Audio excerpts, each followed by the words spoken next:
శాంతి టీవీని వీక్షిస్తున్న వీక్షకులందరికీ ప్రభు అయిన యేసుక్రీస్తు నామమున వందనాలు తెలియజేస్తూ ఉన్నాను.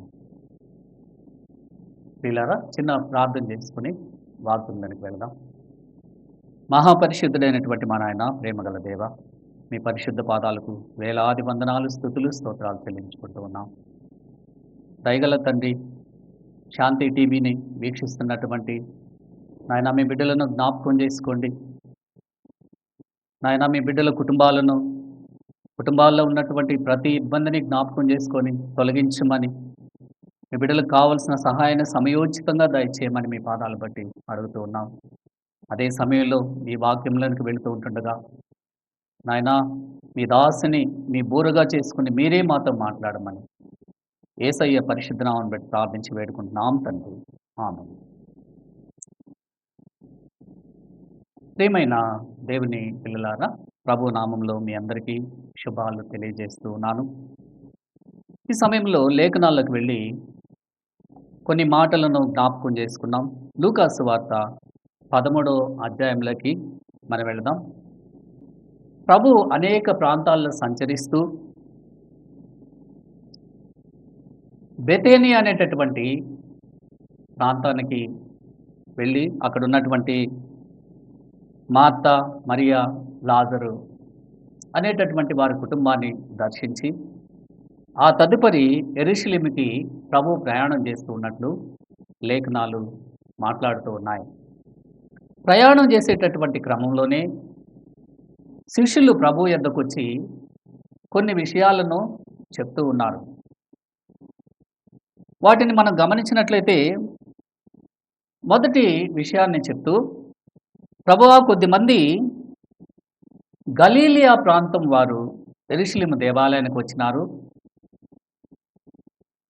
అక్కడ ఉన్నటువంటి పిలాతు సైన్యము వారి మీద పడి ఆ గలీలియా నుంచి వచ్చినటువంటి వారందరిని కూడా చంపేసినారు. వారి రక్తము బలుల రక్తంతో కలిసి ఏరులై పారిందని చెప్పి మొదటగా తెలియజేస్తూ ఉన్నారు ప్రభువుకి. అలాగే ఇంకొక విషయాన్ని కూడా ప్రభువు చెప్తూ ఉన్నారు. ఏమని చెప్తూ ఉన్నారు అంటే, సిలోయం ప్రాంతంలో ఉన్నటువంటి ఆ సిలోయం కోనేటి వద్ద ఉన్నటువంటి ఆ గోపురం పడి 18 మంది యూదులు చనిపోయినారు, అక్కడికక్కడే చనిపోయినారు ప్రభువా అని చెప్పి రెండో విషయాన్ని కూడా తెలియజేస్తూ ఉన్నారు. అంటే వీళ్ళు అనుకుంటూ ఉన్నారు, ఈ చనిపోయినటువంటి వాళ్ళందరూ కూడా చెడ్డవాళ్ళు, దుర్మార్గులు, దుష్టులు అనే భావంతో మాట్లాడుతూ ఉన్నారు. అయితే ప్రభు వారిని చూస్తూ లూకాసు వార్త 13వ అధ్యాయం 4వ వచనంలో, వారు అపరాధులు కాదు, దుర్మార్గులు కాదు, పాపులు కాదు, యెరూషలేములో నివసించే వారి కంటే ఏమాత్రము తక్కువ వారు కాదు అని చెప్పి చెప్తూ ఉన్నాడు. ప్రియులారా, దేవుని బిడ్డలమైనటువంటి మనం నేర్చుకోవాల్సిన సత్యం ఏంటంటే, మంచి వాళ్ళని పిలిచినా మనము వెళ్ళిపోవాల్సిందే. మన సమయం వచ్చినప్పుడు ప్రభు పిలుపుని బట్టి మనము వెళ్ళిపోవాల్సినటువంటి వారమై ఉన్నామన్న సత్యాన్ని మనం జ్ఞాపకం చేసుకోవాలి. అందుకే 139వ కీర్తన 16వ వచనంలో, నియమించినటువంటి దినములలో ఒకటైనను కాక మునిపే నా దినములన్నీ నీ గ్రంథములో లిఖితమాయను అంటున్నాడు. అవును, మనం ఎన్ని దినాలు ఈ భూమి మీద జీవించాలో, ఎన్ని సంవత్సరాలు ఈ భూమి మీద జీవించాలో, ఎన్ని నెలలు ఈ భూమి మీద జీవించాలో దేవుడు నిర్ణయంలో ఉంది. మన తెలివితేటలతో ఏది కూడా సాధించుకోలేము. కాబట్టి దేవుడిచ్చినటువంటి సమయాన్ని సద్వినియోగం చేసుకోవాలి, దుర్వినియోగం చేసుకోకూడదు అన్నటువంటి సత్యాన్ని మనం జ్ఞాపకం చేసుకోవాలని కూడా మీకు మనవి చేస్తున్నాను. మన ఆయుష్ దేవుని చేతిలో ఉందన్న సత్యాన్ని మనం ఎప్పుడు కూడా మర్చిపోకూడదని మీకు మనవి చేస్తూ ఉన్నాను. ఇవన్నీ ప్రభువు విన్న తర్వాత వారిని చూస్తూ వారికి ఒక ఉపమానాన్ని చెప్తున్నట్లు లూకాసు వార్త 13:6-9 వరకు ఈ 3 వచనాల్లో ప్రభు ఒక ఉపమానాన్ని చెప్తూ ఉన్నాడు. ఒక వ్యక్తికి చాలా పెద్ద ద్రాక్ష తోట ఉంది. ఒక వ్యక్తికి చాలా పెద్ద ద్రాక్ష తోట ఉందని చెప్తున్నాడు. అయితే ఆ తోట మధ్యలో ఆ వ్యక్తి ఒక అంజూరపు చెట్టుని నాటించినాడంట. ఆ ద్రాక్ష తోట మధ్యలో ఒక అంజూరపు చెట్టుని నాటించి దానికి మరి కావలి కాయటానికి దానికి కావలసినవన్నీ కూడా చూడటానికి ఒక తోటమాలిని కూడా నియమించినాడు. తోటమాలిని కూడా నియమించినట్లు చూస్తూ ఉన్నాము. ఆ తోటమాలి చక్కగా సాగు చేస్తూ ఉన్నాడు. ద్రాక్ష చెట్లను సాగు చేస్తూ ఉన్నాడు. అలాగే అంజూరపు చెట్టును కూడా చక్కగా చూస్తూ ఉన్నాడు. కొద్ది కాలం తర్వాత యజమానుడు మరి తన ద్రాక్ష చెట్లను తన అంజూరపు చెట్టును చూడటానికి వచ్చినాడంట. ద్రాక్ష చెట్లు చక్కగా పెద్దవైనవి, కాపు పెడుతూ ఉన్నాయి. అయితే ఈ అంజూరపు చెట్టు కూడా పెద్దదైంది కానీ, స్థలాన్ని ఆక్రమించుకుంది కానీ, ఎత్తైన కొమ్మలు పెట్టుకొని ఎదిగింది కానీ, అది ఏమాత్రము కాపు కాయలేదు. అలాగే 3 సంవత్సరాలు దానిని చూచినప్పటికీ అది కాపు కాయకుండా అలాగే స్థలాన్ని ఆక్రమణ చేసుకుంటూ ఉంది. అందుకే చెప్తున్నాడు తోటమాలిని పిలిచి లూకాసు వార్త 13వ అధ్యాయం 7వ వచనంలో, దీని వలన ఈ భూమి ఏల వ్యర్థమైపోవాలి, దీనిని నరికివేయము అని చెప్తున్నాడు. నేను నరికివేయమని చెప్తున్నాడు. దీనివలన ఈ భూమి ఎలా వ్యర్థమైపోవాలి, ఎందుకు అనవసరంగా ఈ భూమిని అంతా వ్యర్థం చేసుకోవాలి, కాబట్టి దీన్ని నరికేయమన్నప్పుడు ఆ తోటమాలి చెప్తున్నాడు, అయ్యా మరొక అవకాశం నాకు ఇవ్వు, దానిని ఇంకా ఆ చెట్టు చుట్టూరు చక్కగా తవ్వుతాను, మెత్తని చేస్తాను, దానికి సమృద్ధికరమైన నీటిని పెడతాను, ఎరువు వేస్తాను, ఒకవేళ అప్పటికి కూడా కాపు కాయకపోతే దాన్ని అప్పుడు నరికేద్దాం, ఈ సంవత్సరము కూడా ఉండనిమ్ము అని చెప్తున్నాడు. ఈ సంవత్సరము కూడా ఉండనిమ్మని చెప్తున్నాడు. అవును ప్రియులారా, ప్రభువు కూడా మనల్ని ఈ సంవత్సరము వండనిస్తున్నాడు. వండనిస్తేనే మనం ఉన్నాం. గత సంవత్సరంలో ఎన్నో ఆపదలు, అపాయములు, ఎన్నో ప్రమాదకరమైనటువంటి పరిస్థితులు అన్నిటినీ ప్రభు తప్పించి, అన్నిటినీ దాటించి ఈ 2025వ సంవత్సరానికి దాటించినాడు. ఈ సంవత్సరం కూడా మనల్ని ఉండనిస్తేనే మనం ఉన్నామన్నటువంటి సత్యాన్ని మనం జ్ఞాపకం చేసుకోవాలని మీకు తెలియజేస్తూ ఉన్నాను. ఎందుకు ఉండనిచ్చినాడు ప్రభు ఈ సంవత్సరం అని మనం ప్రశ్నించుకున్నట్లయితే 2-3 విషయాలని మనం జ్ఞాపకం చేసుకున్నాం. ఎందుకు ఉండనిచ్చినాడు ఈ సంవత్సరం? మన ఇష్టానుసారంగా నడవటానికి కాదు, మనకి ఇష్టం వచ్చినట్లుగా ప్రవర్తించడానికి కాదు, లేకపోతే లోక సంబంధం అన్నీ కూడా సమకూర్చుకోవటానికి కాదు. ఎందుకు ఉండనిచ్చినాడు అని మనం ప్రశ్నించుకున్నట్లయితే చూద్దాం. 2-3 విషయాల లేఖనాలకు వెళ్ళి ఈ సంవత్సరమైనా మంచి ఫలాలు ఫలించి ప్రభువును సంతోషపరుస్తామని మొదటగా నేర్చుకోవాల్సింది ఏంటంటే, ఎందుకు వచ్చినాడు నిన్ను, నన్ను, మనల్ని అందరినంటే ఈ సంవత్సరమైనా మంచి ఫలాలు ఫలించి ప్రభువుని సంతోషపెడతామన్నటువంటి ఉద్దేశంతోనే ప్రభు ఈ సంవత్సరాన్ని మనకు దయచేసాడనే మీకు తెలియజేస్తూ ఉన్నాను. మంచి ఫలాలు ఫలించాలి. దేవుని పిల్లలమైనటువంటి మనము మంచి ఫలాలు ఫలించాలి. చేదు ఫలాలు తినటానికి పనికిరావు, పుల్లటి ఫలాలు కూడా మరి తినటానికి పనికిరావు. ఈ చేదు ఫలాలను గురించి, పుల్లటి ఫలాలను గురించి లేఖనాలు మాట్లాడుతూ ఉన్నాయి. మంచి తీయనైనటువంటి ఫలాలు ఫలించాలి. ఏంటా ఫలాలు అని మనం ప్రశ్నించుకున్నట్లయితే గలతీ పత్రిక 5వ అధ్యాయం 22వ వచనంలో ఆ ఫలాల గురించి చెప్పబడింది. ప్రేమతో ప్రారంభమవుతూ ఉంది. ప్రేమతో ప్రారంభమవుతూ ఉంది.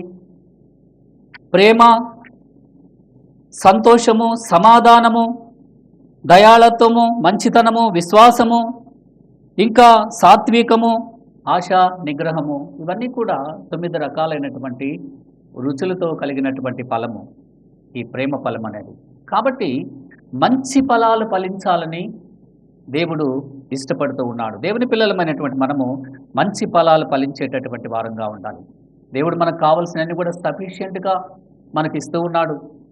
అలాంటప్పుడు దేవునికి ఇష్టం లేనటువంటి చేదు ఫలాలను ఇంకా పుల్లటి ఫలాలను ఇస్తే ప్రభువు సంతోషపడ్డగాని మంచి ఫలాలు ఫలించేటటువంటి వారంగా మనం ఉండాలన్నటువంటి సత్యాన్ని మనం జ్ఞాపకం చేసుకోవాలని కూడా మీకు మనవి చేస్తూ ఉన్నాను. చాలామంది మంచి ఫలాలు ఫలించటం లేదు. మంచి ఫలాలు ఫలించటం లేదు. దేవునికి ఇష్టం లేని ఫలాలు ఫలిస్తూ ఉన్నారు. ఏంటి దేవునికి ఇష్టం లేనటువంటి ఫలాలు? ఈ త్రాగుబోతుతనం, వ్యభిచారము, అబద్ధాలు, ఇంకా ఓర్వలేనితనం, ద్వేషము, అసూయ, ఇవన్నీ కూడా దేవునికి ఇష్టం లేనటువంటివి. కాబట్టి ఇలాంటివి మనుషుల్లో కనిపిస్తూ ఉన్నాయి, కానీ దేవునికి ఇష్టమైనటువంటి మంచి ఫలాలు ఫలించడం లేదన్నటువంటి సత్యాన్ని మనం జ్ఞాపకం చేసుకోవాలని మీకు తెలియజేస్తూ ఉన్నాను. ఎందుకు ఫలించడం లేదు మంచి ఫలాలంటే, యోహాను సువార్త 15:4 తీగ ద్రాక్షావల్లిలో ఉంటేనే కానీ ఫలించదు. ఎందుకు ఫలించటం లేదు? నువ్వు దేవునికి ఇష్టమైనటువంటి మంచి ఫలాలు ఎందుకు ఫలించటం లేదంటే, తీగ ద్రాక్షావల్లిలో ఉండాలి. అందుకే యోహాను సువార్త 15 చెప్తున్నాడు, ఆయన ద్రాక్షావల్లి అని ప్రభువు చెప్తున్నాడు. నేను ద్రాక్షావల్లిని అంటున్నాడు. కాబట్టి తీగ ఎక్కడుండాలంటే ద్రాక్షావల్లిలో ఉండాలి. దేవుని బిడ్డమైనటువంటి నువ్వు మంచి ఫలాలు ఫలించాలంటే ఎక్కడుండాలి? ప్రభువులో ఉండాలి. ఈ లోకంలోనూ, పాపంలోనూ, ఇంకా లోక సంబంధమైనటువంటి వ్యవహారాల్లోనూ ఉంటేనే నువ్వు మంచి ఫలాలు ఎలా ఫలిస్తావు? కాబట్టి నువ్వు మంచి ఫలాలు ఫలించాలంటే ప్రభువులో ఉండాలన్నటువంటి సత్యాన్ని మనం జ్ఞాపకం చేసుకోవాలని మీకు తెలియజేస్తూ ఉన్నాను. ప్రభువులో నిలిచి ఉండాలి. ప్రభువులో నిలిచి ఉండాలి. ఎలాంటి వారు ప్రభువులో నిలిచి ఉంటారు అని ఒకవేళ మనం ప్రశ్నించుకున్నట్లయితే, 1 యోహాను పత్రిక 3:6 పాపము చేయని వారు ఆయన యందు నిలిచియుందురు. అక్కడ ఉన్నటువంటి మాట, ఎవరైతే పాపాన్ని విసర్జిస్తారో, పాపానికి దూరంగా జీవిస్తారో, పాపం చేయకుండా మరి ఉంటారో, అలాంటి వారు ఆయన యందు నివసిస్తారని లేఖనాలు మాట్లాడుతూ ఉన్నాయి. అలాగే ఆయన ఆజ్ఞలను గైకొను వారు 1 యోహాను పత్రిక 3:24 ఆయన ఆజ్ఞలను గైకొను వారు ప్రభువులో నిలిచి ఉంటారు. ప్రభువులో నిలిచి ఉండాలంటే దేవుని ఆజ్ఞలను గైకొనాలి. దేవుని ఆజ్ఞలు అనగా ఆయన మాటలు ఏం చెప్తూ ఉన్నాయి, ఎలా నడుచుకోమంటున్నాయో ఎరిగి ఎప్పుడైతే మనం ముందుకు వెళ్తామో ప్రభువులో ఉంటామన్న సత్యాన్ని మనం జ్ఞాపకం చేసుకోవాలని కూడా మీకు మనవి చేస్తూ ఉన్నాను. అలాగే 1 యోహాను పత్రిక 4:15 ఆయనే దేవుని కుమారుడని నమ్మేటటువంటి వాళ్ళు ప్రభువులో నిలిచి ఉంటారు. ఆయనే దేవుని కుమారుడు, ఆయనే మన కోసం పరలోకం నుంచి దిగి వచ్చినటువంటి మన తండ్రి, ఆయనే మన పాపాలను మరి పరిహరించినటువంటి మన తండ్రి, మన పాపాలకు విమోచకుడైనటువంటి మన దేవుడని ఎప్పుడైతే నమ్ముతామో అలాంటి వారు, ఎవరైతే నమ్ముతూ ఉన్నారో అలాంటి వారు ప్రభువులో నిలిచి ఉంటారని లేఖనాలు మాట్లాడుతూ ఉన్నాయి. అలాగే ఆయనను ప్రేమించువారు 1 యోహాను పత్రిక 4:16 ఆయనను ప్రేమించువారు ఆయన యందు నిలిచి ఉంటారని లేఖనాలు మాట్లాడుతూ ఉన్నాయి. కాబట్టి ప్రభువులో నిలిచి ఉండాలి. నువ్వు ఫలించాలంటే, మంచి ఫలాలు ఫలించాలంటే, నువ్వు అభివృద్ధి చెందాలంటే ప్రభువులో నిలిచి ఉండాలి. అలా కాకుండా నేను లోకంలోనే ఉంటాను, పాపంలోనే ఉంటాను, లోక సంబంధమైనటువంటి వ్యవహారాల్లోనే ఉంటానంటే నువ్వు ఫలించలేవన్నటువంటి సత్యాన్ని మనం జ్ఞాపకం చేసుకోవాలని మీకు మనవి చేస్తూ ఉన్నాను. ఫలించేటటువంటి వారంగా మనం ఉండాలని లేఖనాలు మాట్లాడుతున్నాయి. ఫలించకపోతే ఏమవుతుంది అని మనం ప్రశ్నించుకున్నట్లయితే, లూకాసు వార్త 3:9 ఇప్పుడే గొడ్డలి చెట్టు వేరున ఉంచబడి ఉన్నది, ఫలించని ప్రతి చెట్టు నరకబడి అగ్నిలో వేయబడిన. జాగ్రత్త కలిగి ఉండాలి. నువ్వు ఫలించకపోతే ప్రమాదకరమైనటువంటి పరిస్థితులు వస్తాయన్నటువంటి సత్యాన్ని మనం జ్ఞాపకం చేసుకోవాలి. మనం ఫలించాలన్నదే దేవుని యొక్క ఉద్దేశం. మంచి ఫలాలు ఫలించేటటువంటి వారంగా ఉండాలి. మంచి ఫలాలు, దేవునికి ఇష్టమైనటువంటి ఫలాలు, ప్రభువు సంతోషపడేటటువంటి ఫలాలు నీ జీవితంలో ఉండాలని, నువ్వు ఆ విధంగా ఫలించాలని ఈ సంవత్సరాన్ని దేవుడు మనకు దయచేసాడని మీకు మనవి చేస్తూ ఉన్నాను. ఈ సంవత్సరము ఉండనిచ్చినాడు. మంచి ఫలాలు ఈ సంవత్సరమైనా ఫలిస్తామని ఈ సంవత్సరం ఉండనిచ్చినట్లు లేఖనాలు మాట్లాడుతూ ఉన్నాయి. రెండోదిగా, నీవు పోగొట్టుకున్నటువంటి ప్రభు సహవాసంలోకి ఈ సంవత్సరమైనా తిరిగి వస్తావని. పోగొట్టుకున్నటువంటి సహవాసంలోకి ప్రభు యొక్క సహవాసంలోకి ఈ సంవత్సరమైనా తిరిగి వస్తావని ఈ సంవత్సరాన్ని మనకు దయచేసినాడు. ఈ సంవత్సరంలో ఉండనిచ్చినాడని మీకు తెలియజేస్తున్నాను. చాలామంది మరి దేవుని యొక్క సహవాసాన్ని పోగొట్టుకుంటూ ఉన్నారు. చాలామంది దేవుని యొక్క సహవాసాన్ని పోగొట్టుకుంటూ ఉన్నారని లేఖనాలు మాట్లాడుతున్న మనం చూస్తూ ఉన్నాం. దేవుని యొక్క సహవాసాన్ని పోగొట్టుకొని వారి ఇష్టానుసారమైనటువంటి జీవితాన్ని జీవిస్తూ ఉన్నారు. వారి ఇష్టం వచ్చినట్లుగా జీవిస్తున్నారు. దేవుని సహవాసంలోకి మరి రాకుండా సహవాసానికి దూరమైపోయి లోక సంబంధమైన జీవితాన్ని జీవిస్తూ ఉన్నారు. పేరుకు మరి క్రైస్తవులే కానీ వారి ఇష్టానుసారంగా జీవిస్తూ ఉన్నారు. వారి ఇష్టం వచ్చినట్లు నడుచుకుంటూ ఉన్నారు. దేవుని సహవాసానికి దూరం అయిపోయినటువంటి బిడ్డలు. కాబట్టి ఈ సంవత్సరమైన పోగొట్టుకున్నటువంటి ఆ సహవాసంలోకి తిరిగి వస్తామని దేవుడు కనికరించి ఈ సంవత్సరము మనకు దయచేసాడనే మీకు తెలియజేస్తూ ఉన్నాను. కాబట్టి దేవుని పిల్లలమైనటువంటి మనము ఆయన సహవాసంలోకి రావాలి. అంతేకాని ఈ లోకంలో ఉన్నటువంటి మనుషులతో సహవాసం చేసిన దానివల్ల నీకేమీ రాదు. దేవునికి దూరం అయిపోతావు, పాపంలో పడిపోతావు, అనేక సమస్యలను కోరి తెచ్చుకుంటామని మీకు మనవి చేస్తూ ఉన్నాను. అందుకే యాకోబు పత్రిక 4:4లో లోక స్నేహము దేవునితో వైరమని లేఖనాలు మాట్లాడుతూ ఉన్నాయి. కాబట్టి లోక స్నేహాన్ని మానుకుని ప్రభువుతో సహవాసం చేస్తామని ఈ సంవత్సరంలో మనల్ని ఉండనిచ్చినాడని మీకు తెలియజేస్తూ ఉన్నాను. ఇంకా లేఖనం మాట్లాడుతుంది. 1 కొరింథీ పత్రిక 15:33 చూస్తే దుష్ట సాంగత్యము మంచి నడవడికను చెరుపును. నువ్వెంత మంచి వ్యక్తివైనా కావచ్చు, ఎంత మంచి మరి మనస్సు కలిగినటువంటి వ్యక్తివైనా కావచ్చు, ఎంత చక్కగా మాట్లాడేటటువంటి వ్యక్తివైనా కావచ్చు, ఎంత భక్తిపరుడమైనా కావచ్చు, కానీ నువ్వు లోకంతో సహవాసం చేసినట్లయితే, లోకంతో సాంగత్యం చేసినట్లయితే నీవు కూడా చెడిపోతావు అన్నటువంటి సత్యాన్ని మనం జ్ఞాపకం చేసుకోవాలి. కాబట్టి మరి దుష్ట సాంగత్యము మంచి నడవడికను చెడిపేస్తుంది. దుష్టులతో సహవాసం చేసినట్లయితే నీ మంచి నడవడికను చెడిపేస్తుంది అన్నటువంటి సత్యాన్ని మనం జ్ఞాపకం చేసుకోవాలని మీకు తెలియజేస్తున్నాను. ఎవరితో సహవాసం చేయాలి దేవుని బిడ్డలు అని ప్రశ్నించుకుంటే, మొదట దేవునితో సహవాసం చేసేటటువంటి వారంగా ఉండాలి. అనగా మన తండ్రి అయినటువంటి దేవునితో సహవాసం చేయాలి. 1 కొరింథీ పత్రిక 7:24లో మన తండ్రి అయినటువంటి దేవునితో సహవాసం చేసేటటువంటి వారంగా ఉండాలి. మొదట దేవునితో సహవాసం చేయాలి. ఆయన కుమారుడైన క్రీస్తుతో సహవాసం చేయమని 1 కొరింథీ పత్రిక 1:9 మాట్లాడుతుంది. అలాగే పరిశుద్ధాత్మతో సహవాసం చేయాలి. దేవుని పిల్లలమైనటువంటి మనం పరిశుద్ధాత్మతో సహవాసం చేసేటటువంటి వారంగా ఉండాలి. ఎప్పుడైతే పరిశుద్ధాత్మ దేవునితో సహవాసం చేస్తావో ఆయన ఆలోచన చెప్తాడు, ఆయన మరి నడిపిస్తాడు. అంతేకాదు, నడిపించడమే కాదు, ఆయన మనల్ని బలపరుస్తాడు అన్నటువంటి సత్యాన్ని మనం జ్ఞాపకం చేసుకోవాలని మీకు మనవి చేస్తూ ఉన్నాను.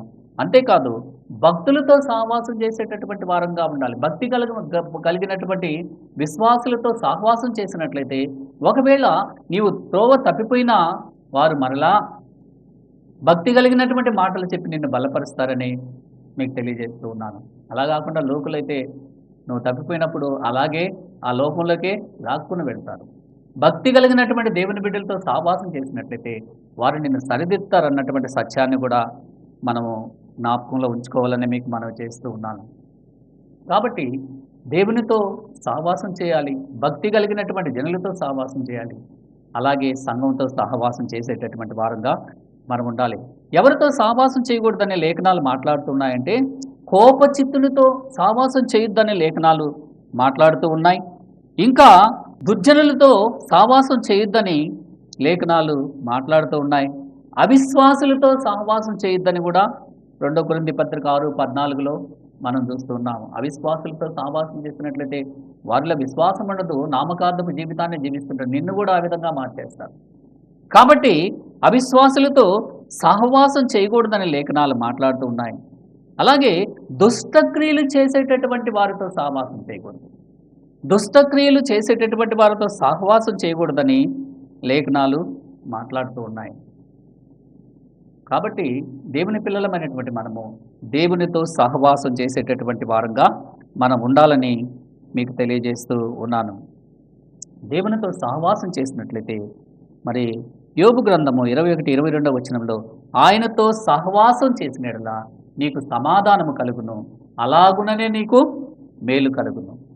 ఆయనతో సహవాసం చేసిన యెడల నీకు సమాధానము కలుగును, అలాగుననే నీకు మేలు కలుగును. దేవునితో సహవాసం చేస్తే నీ కుటుంబానికి సమాధానం ఉంటుంది, అలాగే నీకు సమాధానం ఉంటుంది. ఇంకా నీ కుటుంబంలో ఉన్నటువంటి బిడ్డలలో సమాధానం కలిగి ఉంటావు, సంఘంలో సమాధానం కలిగి ఉంటావు, సమాజంలో కూడా సమాధానం కలిగి ఉంటావు దేవునితో సహవాసం చేసినట్లయితే. అంతేకాదు నీకు మేలు జరుగుతుంది. దేవునితో సహవాసం చేసినట్లయితే ఆయన మన కుటుంబాలకు మేలు చేసేటటువంటి దేవుడని లేఖనాలు మాట్లాడుతున్నాయి. ఈ సంవత్సరం ఎందుకు ఇచ్చినాడంటే ఈ సంవత్సరమైనా పోగొట్టుకున్నటువంటి సహవాసంలోకి తిరిగి వస్తావని ప్రభు ఆశించి ఈ సంవత్సరం కూడా మనల్ని ఉండనిచ్చినాడని మీకు తెలియజేస్తూ ఉన్నాను. మూడోదిగా ఈ సంవత్సరమైన ప్రభువుకి ఇష్టమైనటువంటి వ్యక్తిగా మారి ఆయన మాట వింటావని. ఈ సంవత్సరమైన ప్రభువుకు ఇష్టమైనటువంటి వ్యక్తిగా మారి ఆయన మాట వింటామని. దేవుని మాట వినాలి. దేవుని పిల్లలమైనటువంటి మనము నేర్చుకోవాల్సిన సత్యం ఏంటంటే ఆయన మాట వినేటటువంటి వారంగా ఉండాలి. దేవుడు మన జీవితాల్లో గొప్ప కార్యాలు చేయాలంటే దేవుని మాట వినాలి. దేవుని మాట వినకపోతే మన కుటుంబాల్లో మరి గొప్ప మేలులు జరగవనే మీకు తెలియజేస్తూ ఉన్నాను. అందుకనే యెషయా గ్రంథం 66:5 వచనంలో అక్కడ ఒక మాట కనిపిస్తుంది. యెహోవా వాక్యమునకు భయపడి వాళ్ళారా ఆయన మాట వినడి. యెహోవా వాక్యమునకు భయపడి వాడలారా ఆయన మాట వినడు అంటున్నాడు. కాబట్టి దేవుని మాట వినేటటువంటి వారంగా మనం ఉండాలి. దేవుని మాట వింటే మన కుటుంబాల్లో గొప్ప కార్యాలు జరిగిస్తాడనే మీకు తెలియజేస్తూ ఉన్నాను. ఇంకా నీ చేతులు ఆయన వైపు చాపాలి. నీ చేతులు దేవుని వైపు చాపేటటువంటి వారంగా ఉండాలి. దేవునికి ఇష్టమైన బిడ్డవుగా ఉండాలంటే నీ చేతులు దేవుని వైపు చాపాలి. నీ ఇబ్బందుల్లో, నీ కష్టాల్లో నీ చేతులు దేవుని వైపు చాపేటటువంటి వారంగా ఉండాలి. ఎలాంటి చేతులు? నిర్దోషమైనటువంటి చేతులు. 24 కీర్తన 4వ వచనము. ఇంకా పవిత్రమైనటువంటి చేతులు. 1 తిమోతి పత్రిక 2వ అధ్యాయం 9వ వచనము.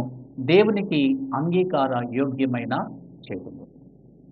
దేవుని వైపు చాపాలి. నీకు ఇబ్బంది వచ్చిందా, కష్టం వచ్చిందా, మరి ఎలాంటి కష్టం వచ్చినా దేవుని వైపు నీ చేతులు చాపేటటువంటి వారంగా ఉండాలి.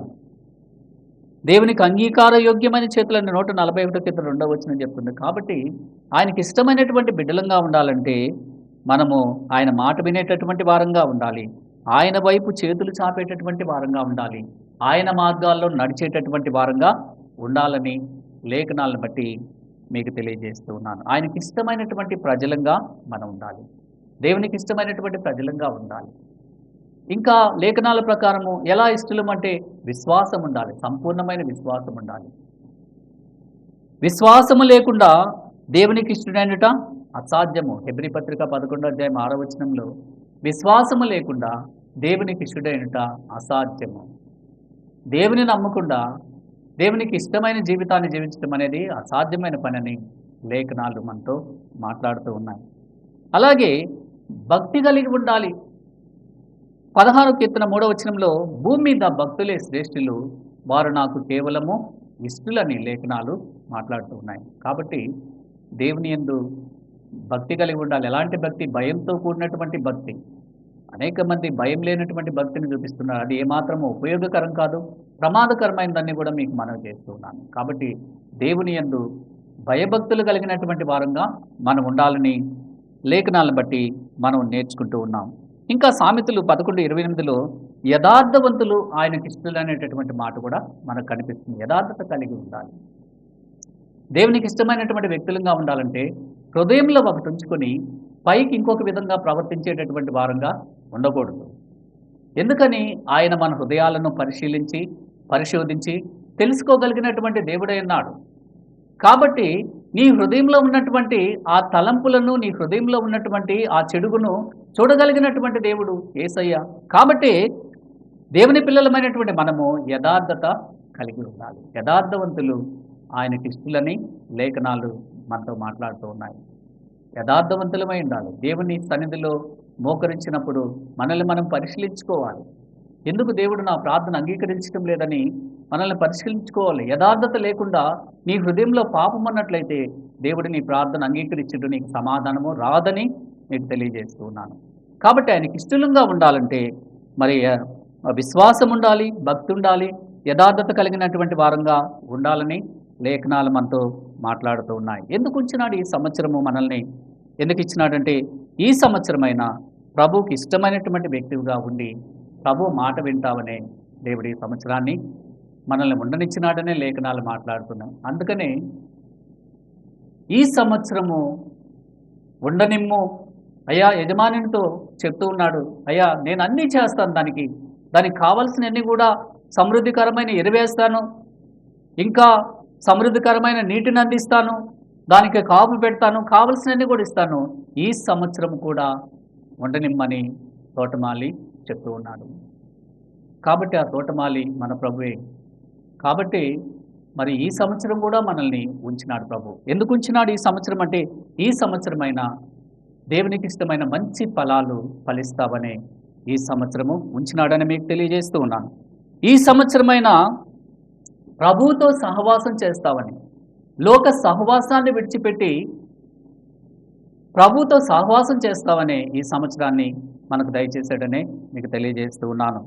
ఇంకా ఈ సంవత్సరమైన దేవునికి ఇష్టమైనటువంటి వ్యక్తిగా ఉండి దేవుని మాట వింటావనే దేవుడి ఈ సంవత్సరాన్ని మనకు దయచేశాడనే మీకు తెలియజేస్తూ ఉన్నాను. కాబట్టి దేవుని పిల్లలమైనటువంటి మనము మరి దేవునికి ఇష్టమైన మంచి ఫలాలు ఫలించేటటువంటి వారంగా ఉండాలి, ప్రభువుతో సహవాసం చేయాలి, అలాగే దేవుని మాట వినేటటువంటి వారంగా ఉండాలని మీకు తెలియజేస్తూ అట్టి కృప దేవుడు మనకు దయచేయాలని కోరుకుంటూ నేను ముగిస్తున్నాను. దేవుడు తన మాటలను దీవించి ఆశీర్వదించిన కాదు ప్రార్థించుకున్నాం. మహాపరిశుద్ధుడైనటువంటి మా నాయన, ప్రేమగల దేవ, మీ పరిశుద్ధ పాదాలకు వందనాలు చెల్లిస్తున్నాను. మీరు మాకు ఇచ్చిన శ్రేష్టమైన జీవము గల మీ మాటలను బట్టి మీ పాదాలకు వందనాలు చెల్లిస్తూ ఉన్నాను. శాంతి టీవీని వీక్షిస్తున్నటువంటి ప్రతి బిడ్డను కూడా మీరు నాయన దర్శించండి. మీ మాటల బిడ్డల హృదయాల్లో ఫలింపు చేయండి. ఆయన ఈ సంవత్సరమైనా మేము మంచి ఫలాలు ఫలించేటటువంటి వారంగా, మీతో సహవాసం చేసేటటువంటి వారంగా, మీ మాట వినేటటువంటి వారంగా నాయన ఉండటానికి కృప చూపమని మీ పాదాలు బట్టి అడుగుతూ ఉన్నాను. ఎంతోమంది బిడ్డలు మీ సహవాసానికి దూరమై శ్రమల్లో కష్టాల్లో ఉన్నారు ప్రభా. అలాంటి వారిని జ్ఞాపకం చేసుకోండి. అలాంటి బిడ్డలు మరలా మీ సహవాసంలోకి రావడానికి అలాంటి బిడ్డలను మీరు బలపరచమని కూడా మీ పాదాలు బట్టి అడుగుతూ ఆయన వీక్షిస్తున్న ప్రతి బిడ్డని, ప్రతి కుటుంబాన్ని మీ దయగల చేతికి అప్పగించుకుంటూ యేసయ్య అతి పరిశుద్ధ నామమును బట్టి ప్రార్థించి అడిగి వేడుకుంటున్నాం తండ్రి.